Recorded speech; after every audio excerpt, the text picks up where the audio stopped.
Doctor صاحب ایک صاحب کا سوال ہے، وہ یہ پوچھ رہے ہیں کہ میں اپنی والدہ کی طرف سے صدقہ کرنا چاہتا ہوں 2 لاکھ روپے، تو کون سا کام میں کروں تو وہ ان کے لیے زیادہ ثواب کا باعث ہوگا اور زیادہ بہتر ہوگا؟ الحمدللہ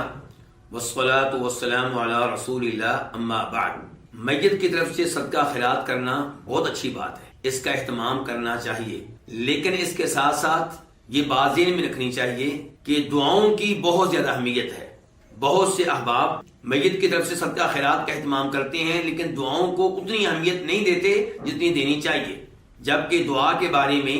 ایک صحیح حدیث میں آتا ہے جسے امام ابن ماجہ رحمہ اللہ اور دیگر ائمہ حدیث نے روایت کیا ہے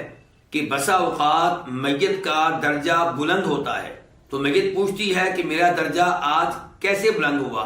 تو جواب آتا ہے کہ تیری اولاد نے تیرے لیے دعائیں مغفرت کی ہے۔ تو اس لیے جو فوت ہو چکے ہیں ان کے لیے دعاؤں کا بہت زیادہ اہتمام کرنا چاہیے، اس کے ساتھ ساتھ صدقہ خیرات کا اہتمام کرنا بہت اچھی بات ہے۔ بھائی کا سوال یہ ہے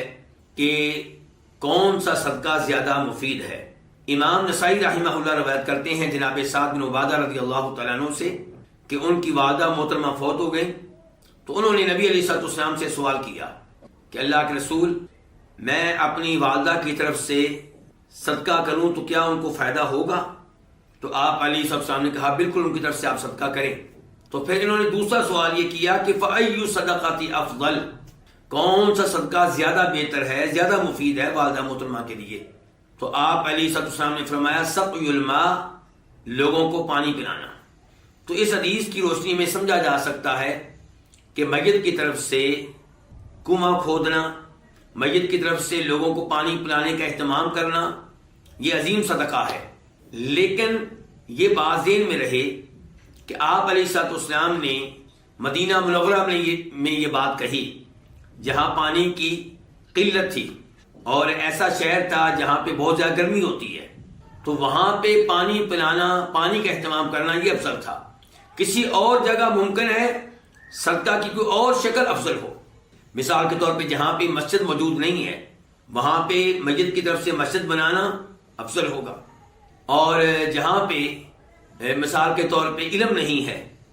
تو وہاں پہ علم کا اہتمام کرنا، مسجد کی طرف سے مدرسہ بنا دینا، یا جو دین کے طالب علم ہیں انہیں دینی کتب خرید کر دینا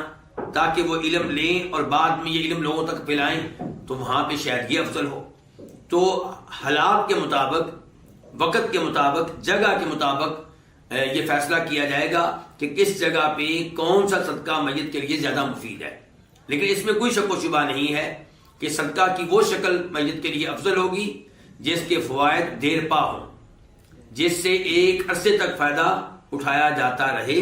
واللہ تعالی اعلم۔